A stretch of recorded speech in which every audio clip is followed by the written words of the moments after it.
नमस्कार। अमन study point पर आप लोगों का हार्दिक स्वागत है। करंट अफेयर्स सीरीज के अंतर्गत आगे हम लोग आज अंतर्राष्ट्रीय घटनाओं से संबंधित दूसरा वीडियो देखेंगे।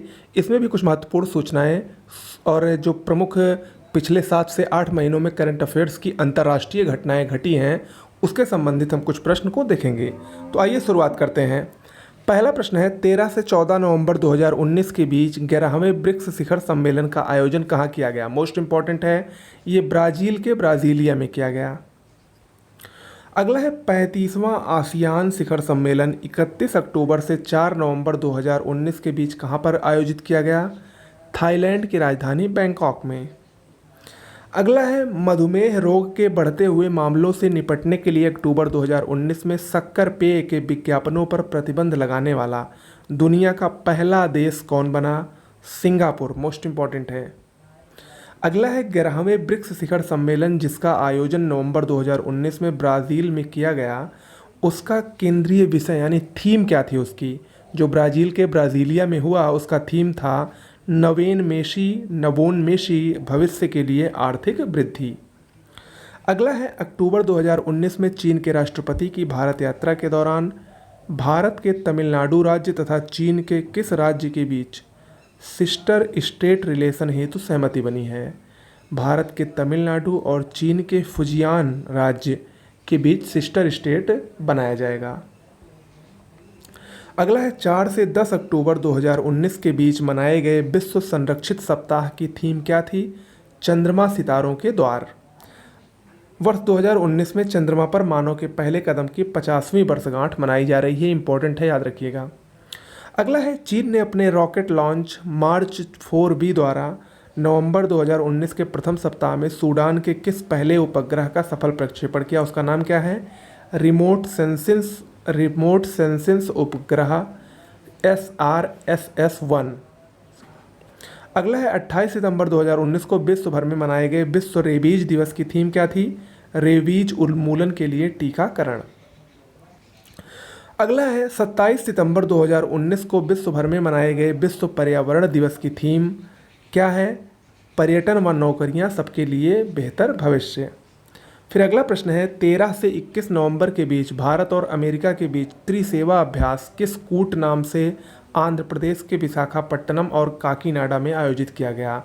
उसका नाम क्या है। Tiger Triumph. अगला है, भारतीय विद्यार्थी आभास सिक्का द्वारा तैयार किया गया वह छोटा उपग्रह जिसका हाल ही में नासा ने सफल प्रक्षेपण किया, क्या नाम है। रमनसैट-2। मोस्ट इंपॉर्टेंट है। इस उपग्रह में जो रमनसैट-2 है, इस उपग्रह में सूर्य तथा अंतरिक्ष के विकिरण को मापने के लिए उपकरण लगे हैं। अगला है, गुट निरपेक्ष आंदोलन के 18वें शिखर सम्मेलन का आयोजन 25-26 अक्टूबर 2019 को कहाँ पर किया गया। अजरबैजान की राजधानी बाकू में। अगला है, चीनी कंपनी सैम इंटरप्राइजेज ग्रुप ने अक्टूबर 2019 में किस देश के साथ एक गुप्त समझौते के तहत तुलागी द्वीप को 75 वर्षों के लीज पर ले लिया है। ये है सोलो आइलैंड का द्वीप, तुलागी द्वीप। इसको चीन ने 75 वर्षों के लिए किराए पर या लीज पर ले लिया है। अगला है, 9 से 12 सितंबर 2019 के बीच 24वीं विश्व ऊर्जा कांग्रेस 2019 कहाँ पर आयोजित की गई। संयुक्त अरब अमीरात के अबू धाबी में।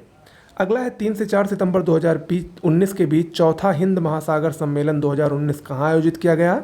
मालदीव में। इंपॉर्टेंट है। अगला है, बैंकॉक थाईलैंड में आयोजित 35वें आसियान शिखर सम्मेलन का मुख्य थीम क्या थी। Advancing partnership for sustainability. अगला है, संयुक्त राष्ट्र जलवायु संधि में शामिल देशों की COP25 शिखर बैठक 2 से 13 दिसंबर 2019 तक कहाँ पर आयोजित की गई। स्पेन के मैड्रिड में।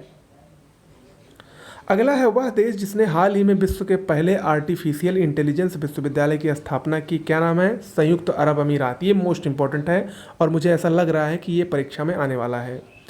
देखिए, इसके बारे में जानिए। देश के मस्दर सिटी में स्थापित होने वाले ग्रेजुएट स्तर के इस विश्वविद्यालय का नाम अबू धाबी के क्राउन प्रिंस के नाम पर मोहम्मद बिन जायद यूनिवर्सिटी ऑफ आर्टिफिशियल इंटेलिजेंस रखा जाएगा। अगला है, प्रधानमंत्री मोदी के सम्मान में हाउडी मोदी कार्यक्रम 22 सितंबर 2019 को कहाँ पर आयोजित किया गया। NRG stadium, Houston, America. अगला है, विश्व का सबसे बड़ा हाइड्रोक्सीक्लोरोक्विन दवा का उत्पादक देश कौन सा है। भारत।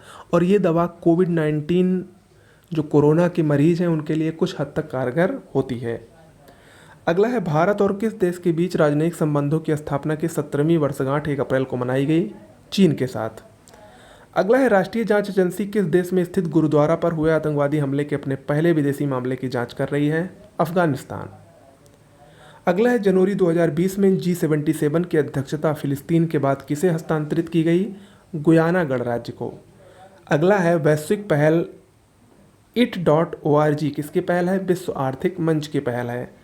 अगला है, भारतीय नौसेना ने हाल ही में किस देश में चक्रवात डायने से प्रभावित लोगों की मदद हेतु ऑपरेशन वैनिला चलाया? ये चक्रवात आया था मेडागास्कर में, इंपॉर्टेंट है। अगला है, हाल ही में किस देश ने जनगणना में पहली बार LGBT समुदाय को शामिल करने का निर्णय लिया? नेपाल। LGBT यानी किन्नर समुदाय। अगला है, वह देश जो विश्व में निःशुल्क सार्वजनिक परिवहन की सुविधा प्रदान करने वाला पहला देश बन गया है, कौन सा है? Luxembourg, most important. अगला है, अमेरिका जिस देश को पछाड़कर भारत का सबसे बड़ा व्यापारिक साझेदार बन गया है, वो कौन सा है? चीन। अगला है, फिल्म हिडन फिगर्स से प्रसिद्ध हुई नासा की गणितज्ञ का नाम, जिनका 101 वर्ष की उम्र में निधन हो गया, कौन है? Katherine Johnson.